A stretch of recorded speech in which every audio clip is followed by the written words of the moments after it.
Si me hubieras preguntado hace un año cuál era mi peor miedo, te habría dicho algo lógico: perder mi trabajo, que mis padres enfermaran, fracasar en un gran proyecto.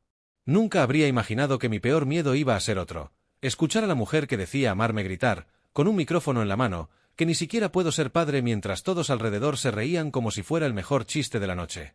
Aquella fiesta de compromiso fue el resumen perfecto de nuestra relación: mucho brillo por fuera, demasiadas grietas por dentro. El salón era un sueño. Luces cálidas colgando del techo, centros de mesa con rosas blancas, una mesa de dulces con nuestras iniciales en dorado, V y A. El DJ pinchaba música elegante al principio, reggaetón más tarde. La barra libre no paraba de servir champaña y cócteles con nombres ridículos. Yo estaba en mi papel. Andrés Herrera, el novio ideal. Traje azul marino a medida, camisa blanca impecable, corbata perfectamente anudada, reloj caro en la muñeca. Todos venían a darme la mano, a decirme felicidades, hermano, te la ganaste, como si Valeria fuera un trofeo y yo el campeón del torneo. Valeria parecía salida de una revista. Vestido entallado color marfil, lentejuelas discretas, espalda al aire, el cabello recogido en un moño perfecto con mechones sueltos que enmarcaban su cara. Labial rojo, sonrisa amplia, risa fuerte. Era el tipo de mujer que entra en un salón y todo el mundo se gira. Yo me enamoré de eso, de esa luz. Lo que no vi fue la sombra que venía detrás. En algún momento de la noche, después del vídeo cursi con fotos de nuestra historia y de los discursos empalagosos de nuestros padres, el maestro de ceremonias tuvo la gran idea: y ahora, unas palabras divertidas de la novia. Que nos cuente algo del novio que nadie sepa. La gente aplaudió, algunos chiflaron. El alcohol ya corría por las venas de todos. Yo sonreí porque es lo que se hace, formas parte del show. Valeria tomó el micrófono, se acercó a mí y me rodeó el cuello con el brazo. Sentí su perfume caro, el frío del metal del micrófono rozando mi mejilla. A ver, dijo, con voz de presentadora, ¿qué les cuento de este hombre? Risas. Silbidos. ¿Qué hable? ¿Qué hable? Es trabajador, responsable, siempre serio, continuó. Fuerte, firme, el típico que parece que puede con todo. Yo levanté la copa, como aceptando el elogio. Era la imagen que había construido, el hombre confiable, el que resuelve. Pero, claro, hizo una pausa: nadie es perfecto, ¿no? Esa pausa me hizo un nudo en el estómago. Conocía esa pausa. Era la que usaba cuando estaba a punto de lanzar un comentario picante, esos que ella decía que eran sinceros, pero que siempre dejaban a alguien mal parado. Por ejemplo, siguió, girándose hacia el público, todos saben que llevamos tiempo intentando tener hijos. El nudo se apretó. Ese tema no estaba en el guión. Era algo íntimo, algo que habíamos llorado en silencio más de una vez. Habíamos prometido no hablar de eso delante de nadie. Y bueno, alzando una ceja, parece que el problema no está en mi lado, ¿verdad, amor? Las risas empezaron, primero tímidas, luego más fuertes. Un amigo gritó: «Uy, hermano, te expusieron». Valeria sonrió, disfrutando el efecto. Y entonces lo dijo. Con fuerza. Con claridad. Con crueldad. Ni siquiera puedes ser padre. El salón estalló. Carcajadas, aplausos, silbidos. Un idiotita levantó su copa y brindó por la honestidad. Otro se tocó la entrepierna teatralmente y fingió dolor. El fotógrafo, siempre en el peor momento posible, disparó el flash justo cuando mi cara se descomponía. Esa foto seguro debe seguir en algún disco duro, congelando el instante exacto en que algo dentro de mí se rompió. Vi a mi madre llevarse la mano a la boca, los ojos muy abiertos. Mi padre apretó la mandíbula y bajó la mirada. Los padres de Valeria estaban rígidos, su madre intentaba sonreír, su padre tenía la cara roja, no sé si de vergüenza o de alcohol. La hermana de Valeria se reía como si hubiera escuchado el mejor chiste del año. Yo no me reí. Pero tampoco grité. Valeria debió notar que me había quedado de piedra, así que añadió, como si con eso arreglara algo: «Es broma, amor», me dio un beso en la mejilla. «Ya sabes que te amo, aunque no podamos llenar una guardería todavía». El maestro de ceremonias le arrebató casi el micrófono y dijo algo nervioso. El DJ subió la música de golpe, la gente se dispersó hacia la barra, hacia la pista. La vida siguió como si nada. Para ellos. Para mí, no. Me quedé ahí, con la copa en la mano, la sonrisa pegada, sintiendo que la cara se me quemaba. Alguien vino a palmearme la espalda. «No te preocupes, hermano, eso hoy en día tiene tratamiento». Otro dijo: Al menos ya saben el problema, jajaja. Yo asentía, automático. Por dentro, una voz fría decía, ninguno de ellos sabe la verdad. Ni siquiera ella. Porque lo que nadie en ese salón sabía era que yo ya me había hecho estudios. Que había pasado por la humillación silenciosa de sentarme frente a un urólogo, de dar una muestra, de esperar un sobre blanco con la palabra resultados. Que había abierto ese sobre en el coche, solo, con las manos sudando. Y que el informe era claro, yo no era infértil. Mi esperma estaba bien. Más que bien. El médico incluso había dicho, con una sonrisa profesional, si hay problemas para conseguir un embarazo, no parece que vengan de su lado. Recordé esa frase mientras veía a Valeria riendo con sus amigas, imitando mi cara, haciendo gestos como si yo fuera un niño pequeño al que hay que aguantar. Sentí el sobre invisible en el bolsillo interior de mi chaqueta.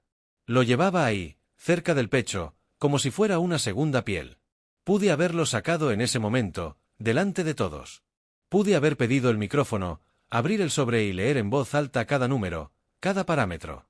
Hubiera sido un espectáculo digno de viral. Pero no lo hice. No esa noche. Esa noche, solo sonreí. Tragué la rabia, dejé que la fiesta siguiera, bailé, posé para fotos, brindé. Nadie se dio cuenta de que mi sonrisa era de piedra. Nadie notó que mis ojos ya no miraban igual a la mujer que tenía al lado. Mientras ella bailaba sobre mis inseguridades, yo tomé una decisión silenciosa, no iba a hacer un escándalo. No iba a ser el novio histérico que arruina su propia fiesta. Al día siguiente, cuando las luces se apagaran, cuando no hubiera DJ, ni fotógrafo, ni risas de fondo, el que iba a hablar no sería yo. Sería el ADN. Y te juro que, en ese momento, supe algo con una claridad brutal. Cuando la verdad se imprime en papel y lleva el sello de un laboratorio, no hay micrófono ni chiste que pueda taparla para siempre. La mañana siguiente llegó con un dolor de cabeza que no tenía que ver con el alcohol. Apenas había probado champagne. El malestar venía de otro lado, de ese lugar oscuro donde guardas las humillaciones que no sabes cómo procesar.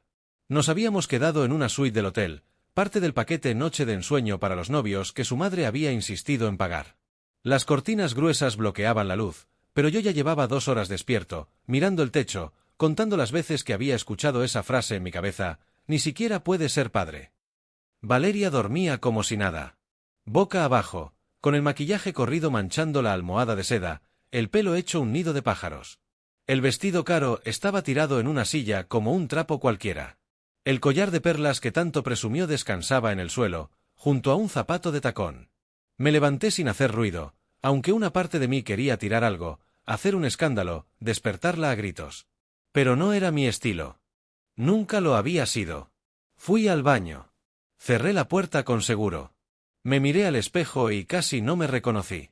Tenía los ojos hinchados, ojeras profundas, la mandíbula tensa como si hubiera pasado la noche apretando los dientes. Quizás lo había hecho. Abrí el grifo, dejé correr el agua fría, me mojé la cara 1, 2, 3 veces. El agua no lavaba nada de lo que sentía. Saqué el sobre del laboratorio que había guardado en el bolsillo interior de la chaqueta. Lo desdoblé con cuidado, como si fuera un documento sagrado. Lo había leído tantas veces en los últimos días que ya me sabía los números de memoria. Concentración, 78 millones /ml movilidad progresiva, 65%. Morfología normal, 8%. Todo dentro de los rangos. Todo bien. Todo diciendo que, al menos desde mi lado, no había problema. Volví a doblar el papel y lo guardé, esta vez en la cartera. Necesitaba tenerlo más cerca, más accesible. Tenía la sensación de que pronto iba a necesitarlo. Cuando salí del baño, Valeria estaba despertando. Se estiró, gimió algo sobre su cabeza, buscó el teléfono en la mesa de noche. Lo primero que hizo, antes incluso de mirarme, fue revisar las redes sociales. Vi su cara iluminarse con la pantalla, una sonrisa automática apareció en sus labios. «Buenos días», dijo, sin levantar la vista. «Ay, Dios, tengo como 1000 notificaciones». «Buenos días», respondí, sentándome en el borde de la cama. Empezó a deslizar el dedo por la pantalla, riéndose sola. «Mira, mira esto», me acercó el teléfono. Todos están compartiendo el vídeo de anoche. En la pantalla, el momento exacto. Valeria con el micrófono, yo a su lado con cara de que me acababan de clavar un cuchillo, y luego el grito, «Ni siquiera puede ser padre». Alguien había agregado emojis de risas, otro había puesto música de fondo. Los comentarios eran una mezcla de jajaja que sincera, pobre chico y esa boda va a estar entretenida. Aparté el teléfono con suavidad. No me parece gracioso, dije. Ella hizo un gesto con la mano, restándole importancia. Ay, Andrés, no seas dramático. Fue un chiste. Además, todos saben que algo pasa. No es secreto. Algo pasa. Como si algo fuera un concepto abstracto, una fuerza misteriosa, y no una acusación directa contra mí. Sí, dije, midiendo cada palabra, algo pasa. Pero lo que dijiste anoche no es verdad. Dejó el teléfono a un lado, finalmente mirándome. ¿Cómo que no es verdad? Llevamos más de un año intentando. No ha pasado nada. Eso no significa automáticamente que sea mi culpa. Se sentó en la cama, cruzando las piernas. Yo me hice exámenes, Andrés. Mi ginecóloga dijo que, aunque tengo algunas cosas que cuidar, en principio puedo quedar embarazada. ¿Y crees que con eso ya está todo resuelto? Pregunté. ¿Que si tú estás en principio bien, entonces el problema soy yo? Ella se encogió de hombros. Es lógica, amor. Si uno está bien y el otro, bueno, pues hay que verlo. La palabra lógica me provocó una risa amarga que tuve que contener. No había nada lógico en lo que ella estaba diciendo. Era una conclusión emocional, basada en su necesidad de buscar un culpable, disfrazada de razonamiento. Yo también me hice exámenes, solté. El silencio que siguió fue espeso. Valeria me miró como si acabara de hablar en otro idioma. ¿Qué? Hace 3 semanas, continué. Fui al urólogo, me hice un espermograma completo. Tengo los resultados. Su cara cambió. Primero confusión, luego algo parecido al miedo. ¿Y por qué no me dijiste? Porque quería estar seguro antes de hablarlo. Porque no quería que esto se convirtiera en una competencia de a ver quién está mal. Se mordió el labio. ¿Y? Respiré hondo. Estoy bien.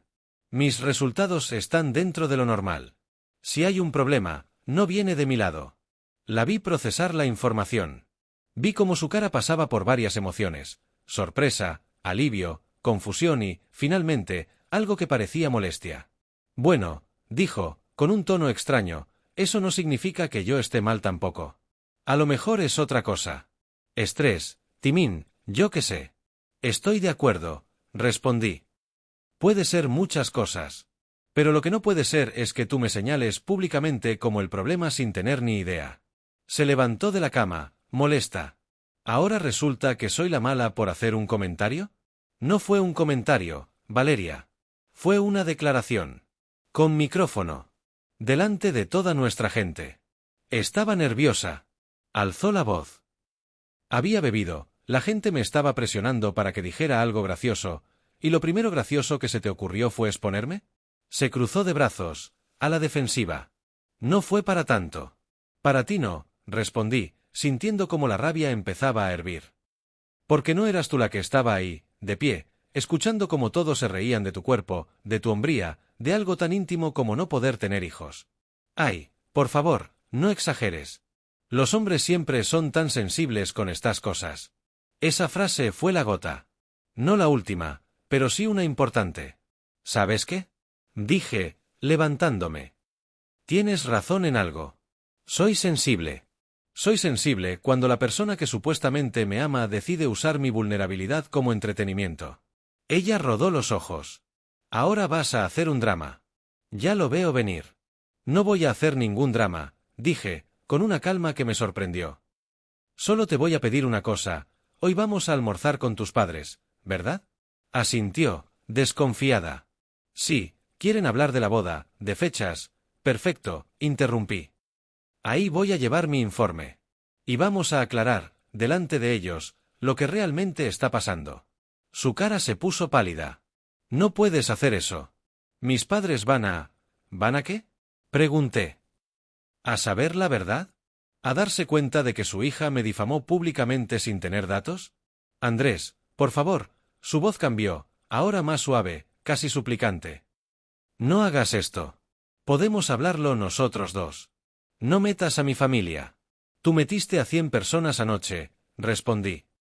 Lo mínimo que puedo hacer es hablar con 6 hoy. Se sentó de nuevo en la cama, tapándose la cara con las manos. La vi temblar un poco. Parte de mí quiso acercarme, abrazarla, decirle que todo estaría bien. Pero otra parte, la que había pasado la noche insomne sintiendo como las risas me atravesaban, esa parte no se movió. No sé qué quieres que haga, murmuró entre las manos. Quiero que entiendas, dije, despacio, que lo que hiciste tiene consecuencias. Y que no voy a cargar con una culpa que no es mía solo para que tú estés cómoda. Levantó la vista, los ojos rojos. ¿Me estás castigando? No, negué. Te estoy defendiendo de ti misma. Porque si dejo que esta historia se quede como tú la contaste, voy a pasar el resto de mi vida siendo el que no puede, aunque no sea cierto. Nos quedamos en silencio. El ruido del aire acondicionado llenaba el espacio. Afuera, la ciudad despertaba, la gente iba a desayunar, a trabajar, a vivir sus vidas normales. Nosotros estábamos atrapados en esa suite de hotel, enfrentando algo que debió haberse hablado en privado hace meses. Valeria se levantó, caminó hacia el baño, se detuvo en la puerta. Si haces esto, dijo, sin mirarme, mis padres van a pensar que estoy mintiendo. Van a creer que soy no sé, una mentirosa, una exagerada. No estás mintiendo, aclaré. Estás equivocada. Que es diferente. Cerró la puerta del baño sin responder. Escuché el agua de la ducha abrirse. Me quedé ahí, de pie en medio de la habitación, con la cartera en la mano, sintiendo el peso del papel que llevaba dentro. No iba a dar marcha atrás. La casa de los padres de Valeria quedaba en una zona residencial tranquila, de esas donde las rejas son altas y los jardines están siempre perfectos. Llegamos en silencio. Durante todo el trayecto, ella miró por la ventana, mordiéndose las uñas, algo que solo hacía cuando estaba realmente nerviosa. Yo conducía con las manos firmes en el volante, la cartera en el asiento del copiloto, al alcance. Su madre nos recibió en la puerta con una sonrisa enorme. «Mis futuros esposos», exclamó, abrazándonos a ambos. «Pasen, pasen. Ya está todo listo». La mesa estaba puesta como para una revista de decoración. Mantel blanco, vajilla fina, copas de cristal, flores frescas en el centro. El olor a comida casera llenaba la casa. Su padre ya estaba sentado, con un whisky en la mano, revisando el periódico. Levantó la vista cuando entramos. «Aquí están los protagonistas», dijo, con esa voz grave que siempre usaba. «¿Cómo amanecieron? ¿Listos para el resto de su vida juntos?» Valeria forzó una sonrisa. «Listos, papá». La hermana de Valeria, Sofía, llegó poco después, seguida de la abuela. Nos sentamos todos alrededor de la mesa. Al principio, la conversación fue ligera, comentarios sobre la fiesta, sobre lo bonito que había estado todo, sobre lo bien que habían bailado. La hermana no perdió la oportunidad. «Lo mejor de la noche fue tu discurso, hermana», dijo, riéndose. Nunca había visto algo así en una fiesta de compromiso. La madre frunció el ceño. «Sofía, no empieces». «¿Qué?». Se defendió. «Fue divertido. Todos se rieron». «No todos», murmuré. El padre me miró. «¿Disculpa?». Dejé el tenedor sobre el plato. Dije que no todos se rieron. Yo no me reí. Valeria me lanzó una mirada que decía «no lo hagas», pero ya era tarde. Ya había empezado. «Creo que es importante hablar de lo que pasó anoche», continué.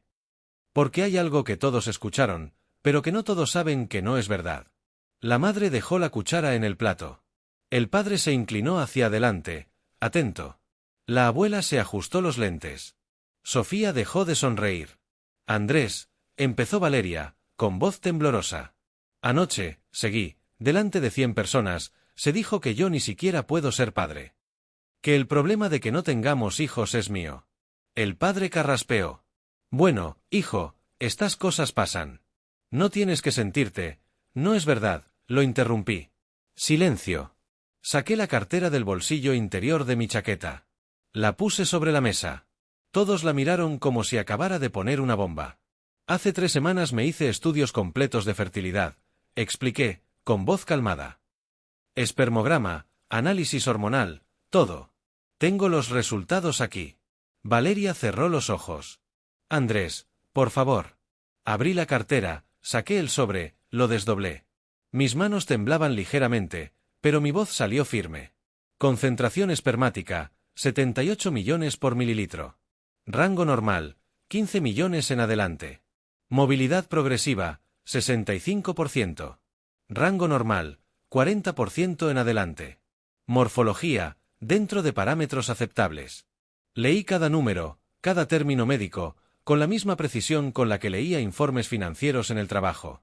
Cuando terminé, puse el papel en el centro de la mesa, donde todos pudieran verlo.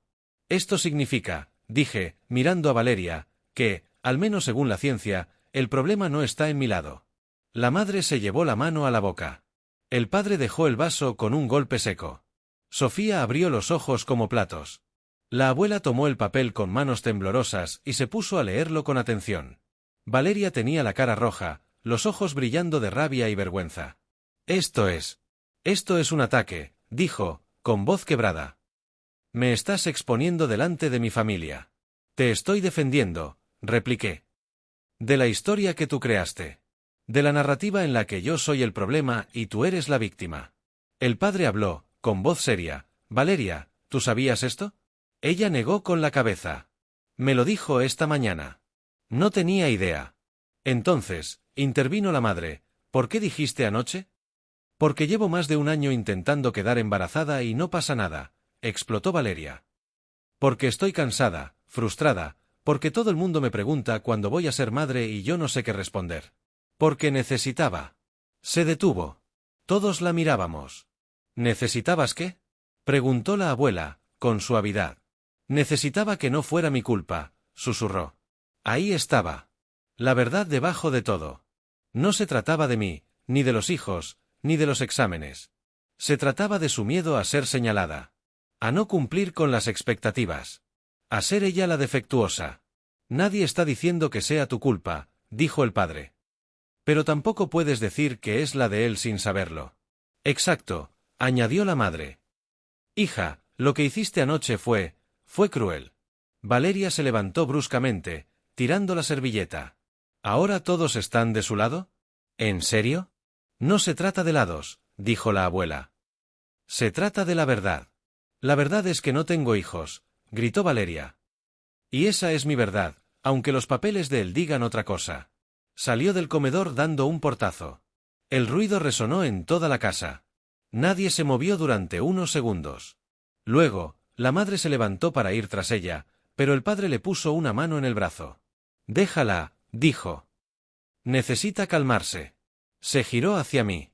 Andrés, siento mucho todo esto. No sabíamos, no tienen por qué disculparse, dije. Ustedes no hicieron nada. Yo solo. Necesitaba que se supiera la verdad antes de seguir adelante con una boda donde ella ya me había etiquetado públicamente como el problema. La abuela dejó el papel sobre la mesa, alisándolo con cuidado. La ciencia no miente, murmuró. Pero tampoco cuenta toda la historia. La miré, sin entender.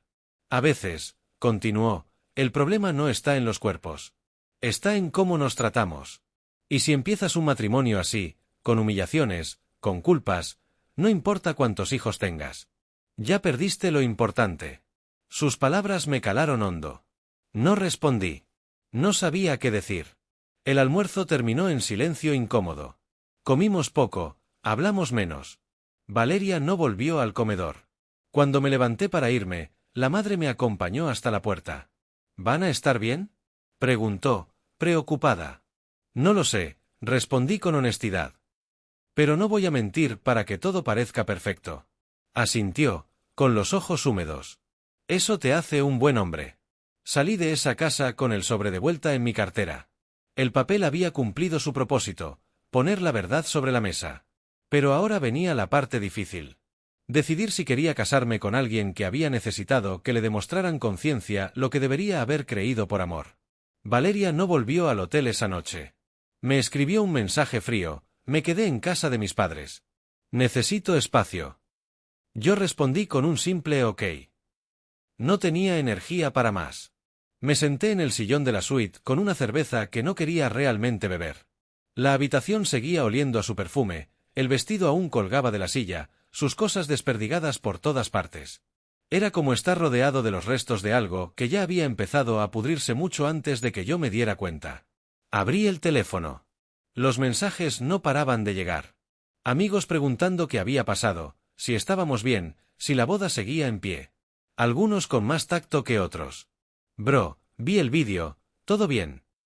Andrés, si necesitas hablar, aquí estoy. Respondí a pocos. A la mayoría, simplemente dejé en visto. Pero había un mensaje que me llamó la atención. Era de Marco, mi mejor amigo desde la universidad. Necesitamos hablar. ¿Estás en el hotel? Voy para allá. Media hora después, tocó a la puerta. Entró con 2 six-packs de cerveza y una bolsa de papas fritas. No tienes que decir nada, dijo, dejando todo en la mesa. Solo vine a acompañarte. Nos sentamos. Abrió 2 cervezas, me pasó una. Bebimos en silencio durante unos minutos. Él no preguntó. Solo esperó. La cagué, dije al fin. ¿Cómo? Le mostré el informe a su familia. La expuse. Ahora soy el enemigo. Marco negó con la cabeza. No, hermano. Lo que hiciste fue defenderte. Ella te expuso primero, con micrófono y ante 100 personas. Tú solo pusiste la verdad sobre la mesa. Pero ahora todo el mundo va a decir que soy el que arruinó la relación. El que no pudo aguantar una broma. Que digan lo que quieran, respondió. La gente que importa sabe lo que pasó. Y los que no, pues que se jodan. Reí sin ganas. ¿Sabes qué es lo peor? Dije. Que yo estaba dispuesto a trabajar esto.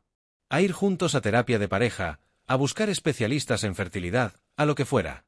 Pero ella decidió que era más fácil convertirme en el chiste. Porque es más fácil reírse que enfrentar el miedo, dijo Marco. Ella tiene miedo, Andrés. Miedo de ser la que no puede. Miedo de decepcionar a su familia, a sus amigas, a ella misma. Y en lugar de procesar ese miedo, lo convirtió en tu problema. Tomé otro trago. ¿Crees que debería cancelar la boda? Marco me miró directo a los ojos. Creo que deberías preguntarte algo. ¿Quieres casarte con alguien que, en el momento más vulnerable, te usa como escudo? No respondí. No hacía falta. Pasamos el resto de la noche bebiendo, viendo partidos antiguos de fútbol en la tele, hablando de todo menos de Valeria. Era exactamente lo que necesitaba, compañía sin juicio, presencia sin presión. Cuando Marco se fue, cerca de las 2 de la madrugada, me senté de nuevo en el sillón. Esta vez, abrí las notas de mi teléfono y empecé a escribir. No sabía bien qué, solo necesitaba sacar las palabras que se me acumulaban en el pecho. Pensé que el amor era aguantar. Que un hombre de verdad no se queja, no se rompe, no dice, esto me duele. Crecí viendo a mi padre tragarse su rabia, a mi abuelo sonreír aunque el cuerpo le doliera, a los hombres de mi familia cargar todo sin llorar nunca. Y yo aprendí bien la lección. Demasiado bien. Valeria me convirtió en su saco de boxeo emocional y yo pensé que eso era normal. Que las parejas se desgastan así, que los problemas se resuelven con uno cediendo siempre. Pero ayer, cuando escuché esas risas, algo se rompió. No solo en mi orgullo. En mi percepción de lo que merezco. Y hoy, cuando puse ese papel sobre la mesa, no estaba atacándola. Estaba salvándome. Releí lo que había escrito. Era caótico, poco pulido, pero era mío. Y era verdad. Los siguientes días fueron extraños. Valeria y yo apenas hablamos. Intercambiábamos mensajes fríos sobre cosas prácticas. Quién cancelaba qué, cómo manejaríamos los depósitos, qué le decíamos a la gente. Nunca hablábamos de lo importante, si seguíamos adelante o no. Yo volví a mi apartamento. Había mantenido el alquiler por si acaso, aunque Valeria siempre se burlaba de eso. ¿Por si acaso qué? Por si me arrepiento de casarme contigo. Ahora ese por si acaso se sentía como la mejor inversión que había hecho. Una tarde, mi madre llamó. Andrés, ¿puedes venir a casa? Tu padre y yo queremos hablar contigo. El tono no era de regaño, pero tampoco de celebración. Fui esa misma tarde. Estaban los dos en la cocina, el lugar donde siempre habían pasado las conversaciones importantes. Mi madre preparaba café, mi padre hojeaba un periódico sin leerlo realmente. Siéntate, hijo, dijo mi madre. Me senté. Ella puso una taza frente a mí. ¿Vas a casarte con ella? Preguntó, directa. Mi padre dejó el periódico. Tu madre nunca se anda con rodeos, dijo. Pero tiene razón en preguntar. Tomé un sorbo de café, quemándome la lengua. No lo sé, admití. Honestamente, no lo sé. Mi madre se sentó frente a mí. ¿Sabes por qué tu padre y yo llevamos 42 años casados? Porque se aman. Intenté. Porque nos respetamos, corrigió.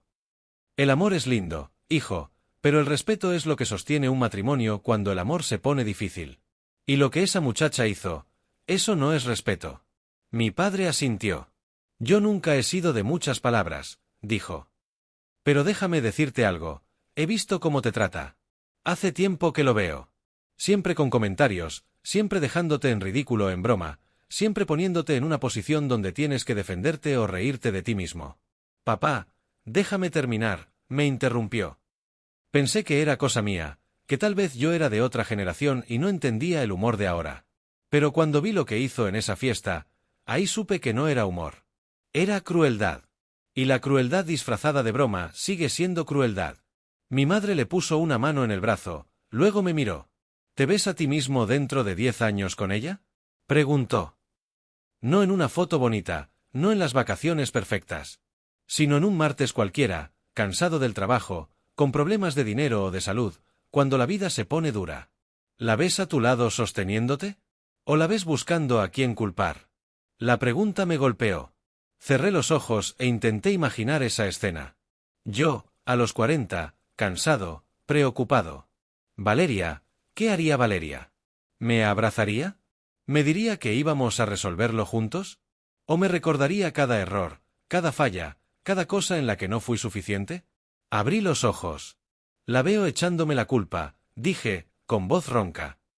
La veo diciendo que todo sería mejor si yo hubiera hecho esto o aquello. La veo usando cada problema como prueba de que ella tenía razón en dudar de mí. Mi madre asintió, con los ojos húmedos. Entonces ya tienes tu respuesta, hijo. Pasamos el resto de la tarde ahí. No hablamos más de Valeria. Hablamos de otras cosas, de mi trabajo, de sus planes para remodelar el baño, de la prima que se había ido a vivir al extranjero. Cosas normales, mundanas, que me recordaron que la vida era más grande que ese drama. Cuando me fui, mi padre me acompañó hasta el coche. Una cosa más, dijo. No eres menos hombre por poner límites. Al contrario.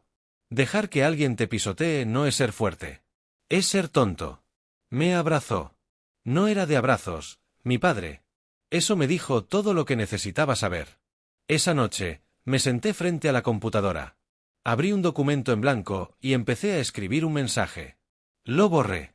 Empecé de nuevo. Volví a borrar. Después de una hora, finalmente tuve algo que parecía correcto. Valeria, necesitamos hablar. De verdad hablar, no enviarnos mensajes. Café Roma, mañana a las 6 de la tarde.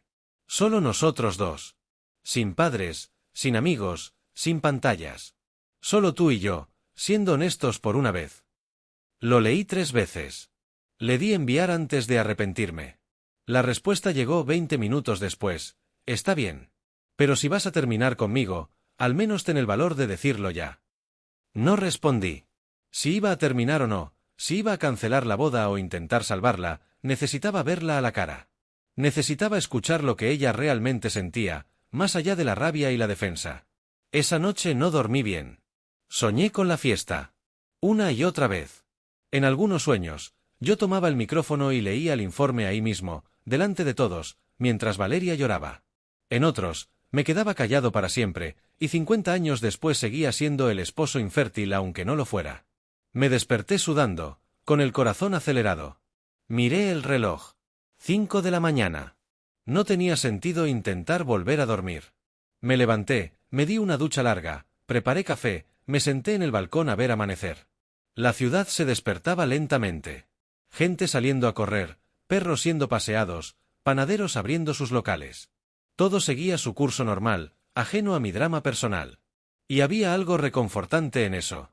El mundo no se había detenido porque mi relación estuviera en ruinas. La vida seguía. El Café Roma era un lugar al que íbamos a menudo al principio de la relación.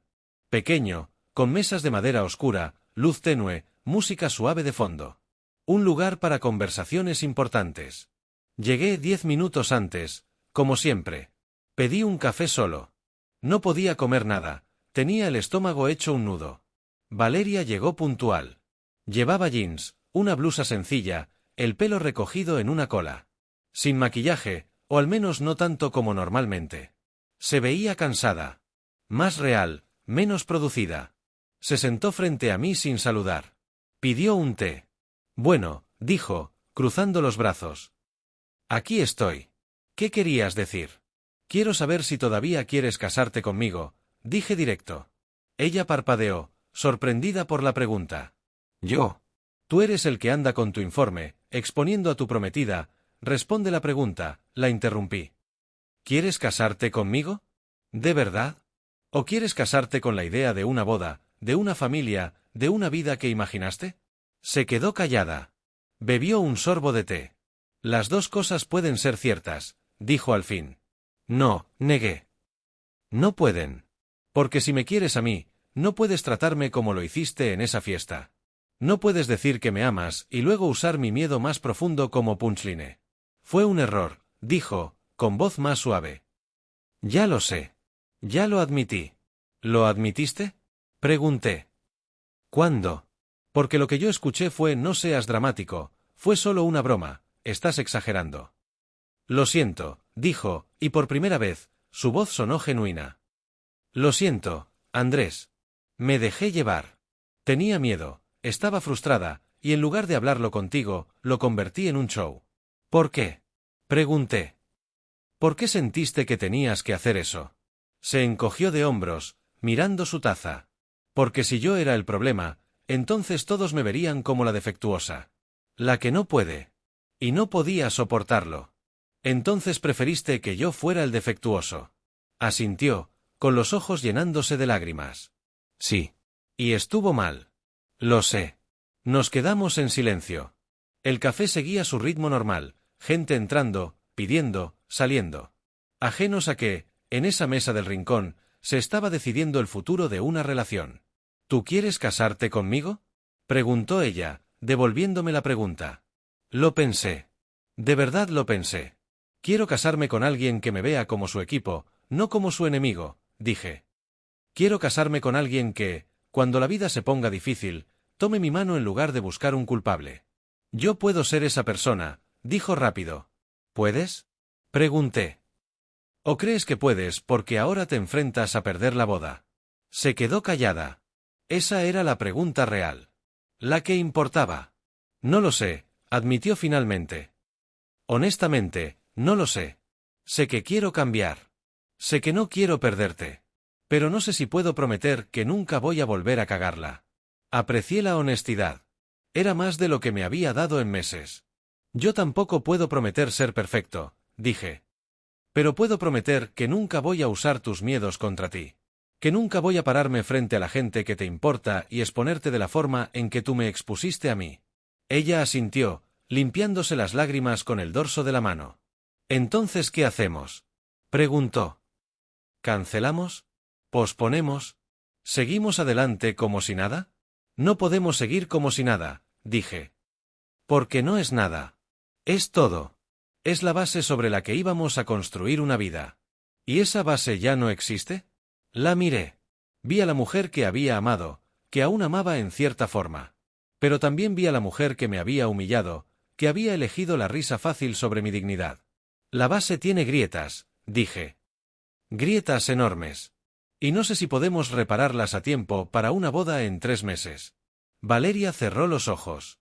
¿Me estás diciendo que quieres terminar? Te estoy diciendo que quiero pausar, respondí. Quiero que cancelemos la boda. No necesariamente la relación, pero sí la boda. Quiero que vayamos a terapia, que trabajemos esto de verdad, que veamos si podemos construir algo sano antes de firmar un papel frente a un juez. Ella se mordió el labio. Todo el mundo va a hablar. Van a decir que me dejaste por lo del micrófono. Que hablen, dije. Ya hablaron de mí. Ya dijeron que soy infértil, que no sirvo, que soy poco hombre. Que ahora hablen de por qué cancelamos una boda. No me importa. A mí sí me importa, susurró. Lo sé, dije. Pero ese es parte del problema. Te importa más lo que piensen los demás que lo que realmente está pasando entre nosotros. Nos quedamos ahí, frente a frente, dos personas que se habían amado pero que ahora no sabían si ese amor era suficiente. Necesito pensarlo, dijo al final. Está bien, respondí. Pero no tardes mucho. Porque yo ya me decidí. No me voy a casar sintiéndome así. Prefiero estar solo que casado y destruido. Se levantó. Por un momento, Pensé que se iba a ir sin decir nada más. Pero se detuvo junto a mi silla, puso una mano en mi hombro. Nunca quise hacerte daño, dijo. Tienes que creerme. Te creo, respondí. Pero el daño ya está hecho. Y ahora toca ver si podemos sanarlo o si es mejor dejarlo ir. Salió del café. La vi caminar por la calle, perderse entre la gente. Me quedé ahí, con mi café frío, sintiendo un peso enorme y al mismo tiempo, una extraña ligereza. Había puesto límites.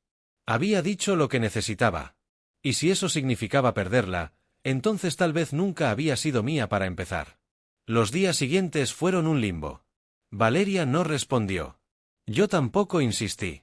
Cancelé algunas reuniones con proveedores de la boda, puse en pausa depósitos, avisé a mi familia que todo estaba en revisión. Marco me invitó a su casa una noche. Su esposa, Paula, preparó una cena sencilla. Fue reconfortante estar con una pareja que funcionaba, que se hablaba con cariño, que resolvía sus diferencias sin destruirse. ¿Cómo lo hacen? Pregunté en un momento. ¿Cómo llevan 7 años sin matarse? Paula se rió. Nos matamos a veces, dijo. Pero después nos pedimos perdón. Y ninguno guarda municiones para usar después. ¿Municiones? Las cosas que le duelen al otro, explicó Marco. Todos sabemos los puntos débiles de nuestra pareja. La diferencia entre una relación sana y una tóxica es que, en la sana, proteges esos puntos. En la tóxica, los usas para ganar peleas. Me quedé pensando en eso. Valeria conocía mis puntos débiles. Y los había usado no en una pelea privada, sino en un escenario público, con micrófono, para entretenimiento. Creo que ya sé lo que voy a hacer, dije. ¿Terminar? Preguntó Paula. Terminar la boda, seguro. La relación, no lo sé. Pero no voy a casarme sintiéndome así. Marco levantó su cerveza. Por tener los huevos de ponerle pausa a algo antes de que sea un desastre legal. Brindamos.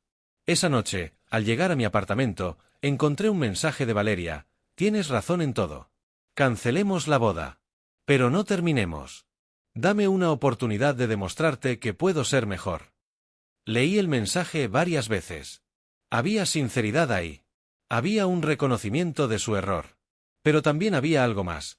La sensación de que ella estaba más preocupada por no perderme que por realmente entender el daño que había causado. Respondí, ok. Cancelamos la boda. Vamos a terapia. Y vemos cómo va. Pero sin presión, sin fechas, sin expectativas de que en 6 meses ya estaremos planeando otra boda. ¿Esto se trabaja de verdad o no se trabaja? De acuerdo. Gracias por darme esta oportunidad. Dejé el teléfono a un lado. No sentí alivio ni felicidad. Solo cansancio. Cansancio de tener que explicar por qué merecía respeto. Cansancio de que algo tan básico como no humilles a tu pareja en público tuviera que convertirse en una negociación. Me pregunté si estaba haciendo lo correcto. Si darle otra oportunidad era valentía o cobardía. Si quedarme era amor o miedo a estar solo. No tenía respuestas. Solo sabía que, por primera vez en mucho tiempo, no estaba dispuesto a tragarme mi dolor para que todo pareciera perfecto. Y eso, al menos, era un comienzo. La terapia de pareja comenzó 2 semanas después de cancelar la boda. Encontramos a una psicóloga llamada Daniela, una mujer de unos 50 años con esa capacidad de hacer preguntas incómodas sin que sonaran como ataques. La primera sesión fue tensa. Valeria y yo nos sentamos en extremos opuestos del sofá de la consulta, como 2 desconocidos obligados a compartir espacio. Daniela nos observó en silencio durante 1 minuto completo antes de hablar. ¿Quién quiere empezar?, preguntó. Valeria me miró, esperando que yo hablara. Como siempre. Yo respiré hondo. Ella me humilló en nuestra fiesta de compromiso, dije sin rodeos. Dijo delante de 100 personas que yo no puedo ser padre. Y no es verdad. Daniela asintió, tomando notas. ¿Y tú, Valeria? ¿Cómo lo ves? Valeria se retorció las manos. Fue un error. Estaba nerviosa, bebí demasiado, la gente me presionaba para que dijera algo divertido. Las excusas no cambian el impacto, la interrumpió Daniela con suavidad. ¿Entiendes por qué lo que hiciste le dolió a Andrés? Sí, dijo Valeria, pero su tono no sonaba convincente. Pero también él exageró. Llevó un informe médico a la casa de mis padres. Me expuso. Te defendiste, corrigió Daniela, mirándome. ¿Correcto? Sí, respondí. Ella había creado una narrativa falsa y yo necesitaba ponerle fin. Daniela se reclinó en su silla. Aquí hay dos heridas, dijo. La de Andrés, que es evidente, humillación pública. Y la de Valeria, que es menos obvia pero igual de real, el miedo de ser la inadecuada. Valeria se cubrió la cara con las manos. Todos esperan que yo sea madre, murmuró. Mi mamá, mis amigas, hasta desconocidos. ¿Y cuándo los niños? Ya están intentando. Es una presión constante. Y en lugar de compartir esa presión con Andrés, dijo Daniela, la convertiste en un arma contra él. No fue intencional, la intención no elimina el daño, sentenció Daniela. Las primeras sesiones fueron así, dolorosas, llenas de revelaciones incómodas, de silencios pesados. Valeria lloraba mucho. Yo me mantenía más cerrado, todavía con la guardia alta. En la tercera sesión, Daniela me preguntó algo que no esperaba. Andrés, ¿tú crees que mereces ser amado? Me quedé callado. Es una pregunta sencilla, insistió. ¿Crees que mereces ser amado, respetado, cuidado? Supongo que sí, respondí. ¿Supones o lo sabes? Tragué saliva. Lo sé, dije, pero mi voz salió débil. No suenas muy convencido, observó. Y ese es parte del problema. Si tú no estás convencido de que mereces respeto, es más fácil que permitas que te lo quiten. Esas palabras se me clavaron. Empecé a trabajar eso en sesiones individuales que Daniela me recomendó.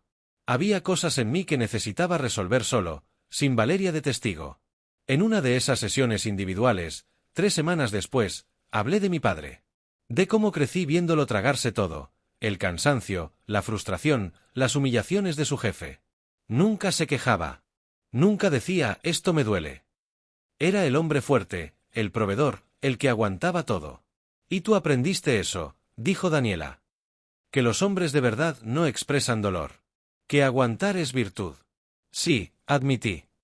Por eso cuando Valeria hacía esos comentarios en privado, yo pensaba que era normal. Que las parejas se pican, se molestan, se dicen cosas. No vi cuando cruzamos la línea entre molestarse y destruirse. ¿Y ahora? Preguntó. ¿Ahora dónde está esa línea para ti? Ahora sé que la línea se cruza cuando el dolor de uno se convierte en el entretenimiento del otro, dije. Cuando lo privado se hace público sin consentimiento. Cuando me hace sentir menos para que tú te sientas más. Daniela sonrió. Eso es mucho progreso. Valeria también estaba trabajando en sus sesiones individuales. Empezó a hablarme de cosas que nunca me había contado, la presión de su madre desde niña, las comparaciones constantes con primas que ya tenían hijos, la sensación de que su valor como mujer estaba amarrado a su capacidad de ser madre. Entiendo que tengas esa presión, le dije una noche, después de una sesión. Lo que no entiendo es por qué sentiste que tenías que transferírmela a mí en lugar de enfrentarla juntos. Porque es más fácil tener un enemigo externo que un miedo interno, respondió. Si el problema eras tú, entonces yo estaba bien. Si el problema era yo, entonces no sabía cómo lidiar con eso. Era honesta. Más honesta de lo que había sido en meses. Y eso ayudaba. Pero la honestidad no borraba el daño. Solo lo hacía visible, entendible. No necesariamente perdonable. Un sábado, 2 meses después de cancelar la boda, fuimos a caminar al parque. Era algo que Daniela nos había sugerido, hacer actividades neutrales, sin presión, solo para reconectarnos sin la carga de arreglar la relación. Caminamos en silencio al principio. Luego, Valeria habló. ¿Crees que algún día podrás perdonarme? No lo sé, respondí con honestidad. Algunas cosas se perdonan, otras solo se aprende a vivir con ellas. Todavía no sé en qué categoría cae esto. ¿Y si te digo que he cambiado? 2 meses no son suficientes para demostrar un cambio real, dije. El cambio se demuestra con el tiempo, con las acciones sostenidas, no con las palabras. Se mordió el labio. Entonces, ¿para qué seguimos intentando? Me detuve, la miré. Porque una parte de mí quiere creer que es posible. Que las personas pueden crecer, que las heridas pueden sanar. Pero otra parte de mí, la que se quedó paralizada en esa fiesta escuchando las risas, esa parte no está convencida. ¿Qué necesita esa parte para estar convencida? Tiempo, dije. Y ver que cuando algo te frustre, cuando algo salga mal, cuando tengas miedo, no vuelvas a convertirme en tu chivo expiatorio. Seguimos caminando. Vi a parejas con niños, con perros, con cometas. Vidas que parecían sencillas desde afuera, aunque seguramente tenían sus propias grietas escondidas.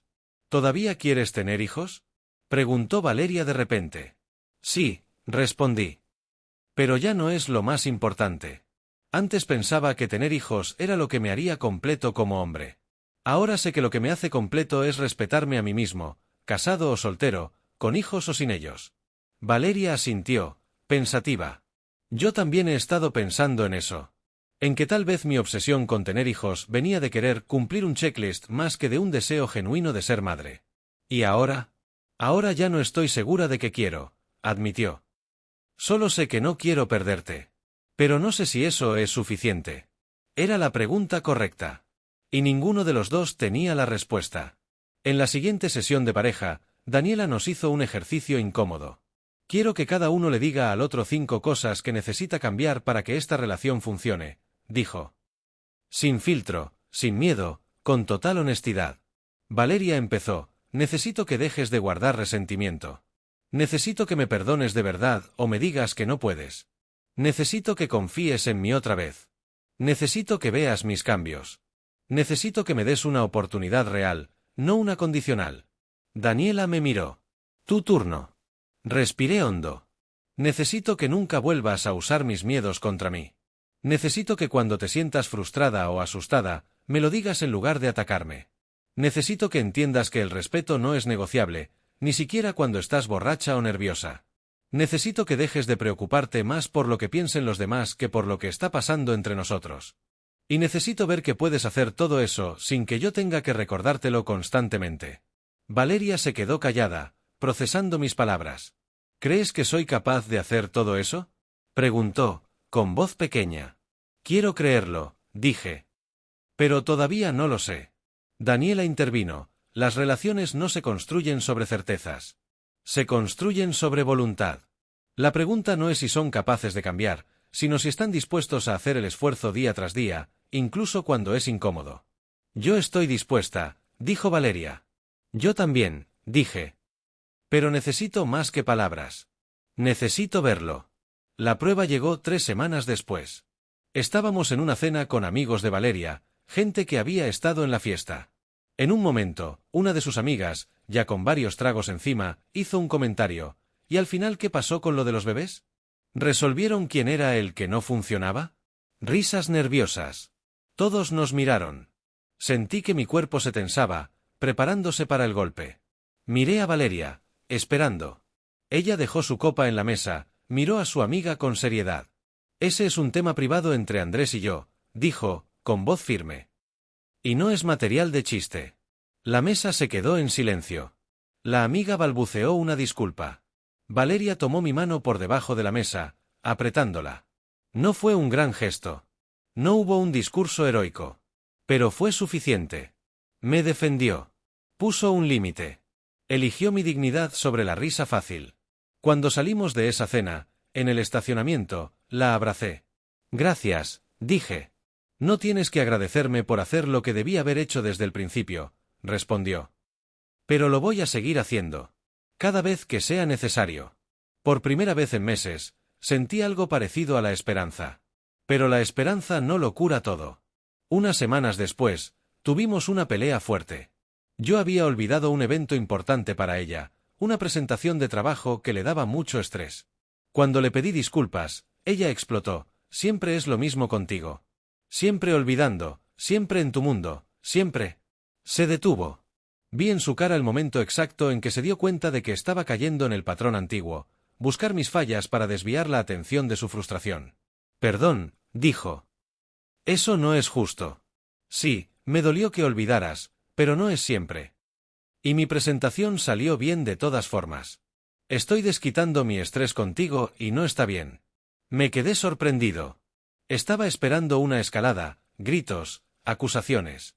En cambio, recibí consciencia, límite propio, corrección. Está bien, dije. Y sí, siento haber olvidado.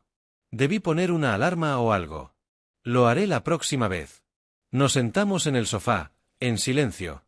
Luego ella habló. ¿Te das cuenta de que acabo de hacer lo que Daniela nos enseñó?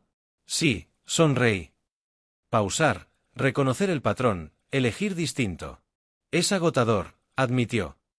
Ir contra años de reaccionar automático. Lo sé, dije. Pero vale la pena. Esa noche me pregunté si estábamos sanando o solo posponiendo lo inevitable. No tenía respuesta.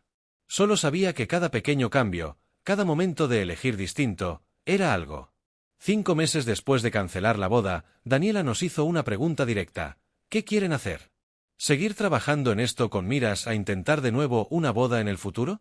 ¿O cerrar este capítulo y seguir adelante por separado? Valeria me miró. Yo la miré. No lo sé, dije. Yo tampoco, admitió ella. Está bien no saber, dijo Daniela. Pero si necesitan preguntarse algo, ¿están juntos porque están construyendo algo mejor o porque tienen miedo de estar solos? La pregunta quedó flotando en el aire después de la sesión. Esa noche, en mi apartamento, la escribí en mi diario. Estoy con Valeria porque la amo o porque tengo miedo. Miedo de empezar de nuevo, de estar solo a los 35, de que nadie más me quiera. Miedo de admitir que tal vez el amor no es suficiente si la base está rota. No quise responderme esa noche. Pero la pregunta había sido plantada. 2 semanas después, Valeria vino a mi apartamento. Traía una bolsa de comida y esa cara que ponía cuando tenía algo importante que decir. Comimos en silencio. Después, sentados en el sofá, ella habló. He estado pensando mucho, dijo. En nosotros, en la terapia, en todo lo que ha pasado. Yo también, respondí. Creo que te amo, continuó. Pero también creo que te lastimé de una forma que tal vez no tenga reparación. Y me pregunto si seguir intentando es valiente o egoísta. Tomé su mano. He pensado lo mismo. Entonces, ¿qué hacemos? Preguntó, con los ojos brillantes. Creo que necesitamos hacer algo que no hemos hecho bien hasta ahora, dije. Ser totalmente honestos. No la honestidad que conviene, no la que suena bien. La honestidad cruda. Ella asintió. Empieza tú. Respiré hondo. Hay días en que te miro y siento amor. Pero hay otros en que te miro y escucho esa frase, ese micrófono, esas risas. Y no sé si eso va a desaparecer algún día, o si va a ser algo con lo que tenga que vivir el resto de mi vida si me quedo contigo. Valeria tragó saliva, pero asintió, animándome a continuar. Odio que tengas ese poder sobre mí. Odio que una frase, un momento, haya manchado todos los años buenos que tuvimos. Pero así es. Y no sé si el trabajo que estamos haciendo es suficiente para limpiar esa mancha, o si solo la estamos tapando con parches. Ella se limpió una lágrima. Mi turno, dijo. Yo también te amo. Pero tengo miedo de que nunca sea suficiente. De que hagas todo este trabajo, de que yo cambie, de que intentemos con todo, y que al final sigas mirándome como la persona que te lastimó y no como la persona con la que construir algo. ¿Y qué propones? Pregunté. Propongo que seamos honestos de una vez, dijo. No sé si esto puede funcionar. He mejorado, sí. Pero no sé si he mejorado lo suficiente para ti. Y tú has perdonado cosas, pero no sé si has perdonado la cosa. La del micrófono. La del alma. Tenía razón. Había perdonado conductas, pero no la herida central. Y no sabía si algún día podría. ¿Entonces es un no? Pregunté. No lo sé, dijo. ¿Tú qué sientes? Cerré los ojos. Intenté imaginarme dentro de 5 años. Con Valeria. Casados. Tal vez con hijos, tal vez sin ellos. Intenté sentir si esa imagen me daba paz o ansiedad. Abrí los ojos. Siento que te amo, dije. Pero también siento que estoy cansado.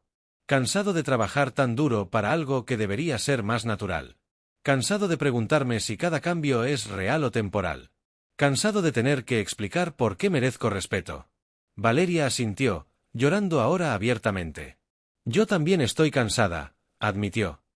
Cansada de vivir con miedo a cagarla de nuevo.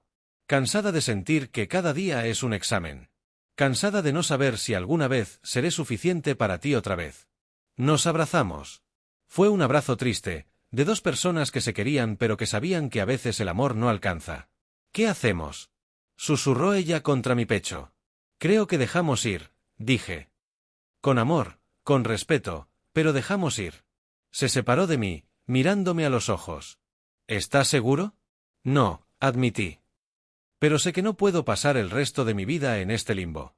esperando sentir algo que tal vez nunca vuelva a sentir. Ella asintió, secándose las lágrimas. Yo tampoco quiero eso. Para ninguno de los dos. Nos quedamos sentados un rato más, en silencio, procesando el final de algo que había durado años. No fue dramático. No hubo gritos ni portazos. Solo una tristeza pesada y la claridad de que esto era lo correcto. Le conté a Daniela en nuestra última sesión juntos. Ella no pareció sorprendida. A veces la terapia de pareja no salva la relación, dijo. A veces solo les da las herramientas para terminar con dignidad. ¿Crees que hicimos lo correcto?, preguntó Valeria. Creo que fueron valientes, respondió Daniela. Porque quedarse en algo roto es fácil. Irse, admitir que el amor no fue suficiente, eso requiere coraje. No se siente como coraje, dije. Se siente como fracaso. El fracaso habría sido casarse sabiendo que la base estaba rota, corrigió Daniela. Esto no es fracaso. Esto es sabiduría. Salimos de esa sesión como dos personas que habían compartido algo importante, pero que ya no compartirían el futuro. Nos abrazamos en el estacionamiento. Gracias, dijo Valeria. Por darme la oportunidad de intentar. Aunque no funcionara. Gracias a ti, respondí. Por trabajarlo conmigo. Por cambiar lo que pudiste cambiar. ¿Crees que algún día podamos ser amigos?, preguntó. Tal vez, dije. Pero no ahora. Ahora necesitamos espacio para sanar de verdad. Asintió. Se subió a su coche. Yo al mío. Nos fuimos en direcciones opuestas. Meses después, me encontré con ella en el supermercado. Fue incómodo los primeros segundos, pero luego hablamos con normalidad. Me contó que había empezado un nuevo trabajo, que seguía en terapia individual, que estaba aprendiendo a estar sola. ¿Y tú?, preguntó. ¿Cómo estás? Mejor, dije, y era verdad. Más en paz. Me alegro, dijo, y parecía genuino. Nos despedimos con un abrazo breve. No quedó nada pendiente. No había rencor. Solo dos personas que habían intentado y no había funcionado, pero que habían terminado con respeto. Mientras conducía de regreso a casa, pensé en todo el camino recorrido. Desde esa fiesta humillante hasta este momento de paz. No había sido lineal. No había sido fácil. Pero había sido necesario. Aprendí que el amor no es aguantar. Que poner límites no es ser débil. Que la fertilidad no define la hombría. Que una relación sin respeto no es una relación, es una prisión. Y aprendí que a veces el acto más valiente no es luchar por algo. Es dejarlo ir. Hoy, cuando pienso en aquella fiesta, ya no escucho tanto las risas. Escucho mi propia voz diciéndome, no mereces esto. Y escucho mi decisión de creerle a esa voz. El informe de ADN reveló quién mentía sobre la fertilidad. Pero reveló algo mucho más importante, reveló quién era yo cuando nadie miraba. Un hombre que podía elegir su dignidad sobre la comodidad. Un hombre que podía decir no aunque doliera. Si algún día tengo hijos, les contaré esta historia. No para hablar mal de Valeria, sino para enseñarles algo que me costó años entender: el respeto no es algo que pides. Es algo que exiges. Y si alguien que dice amarte no puede dártelo, entonces no te ama. Te necesita. Y esas dos cosas no son lo mismo. Ella creyó que llamándome infértil me estaba quitando algo. Lo que hizo fue darme la oportunidad de verme a mí mismo con claridad. De entender que mi valor no está en un espermograma, ni en una boda, ni en los hijos que pueda o no tener. Mi valor está en cómo me trato. En los límites que pongo. En la dignidad que defiendo. Y eso nadie, ni siquiera con un micrófono en la mano, me lo puede quitar. A veces la humillación más grande es también el inicio de la libertad más honesta que tendrás en tu vida. Y yo elegí ser libre.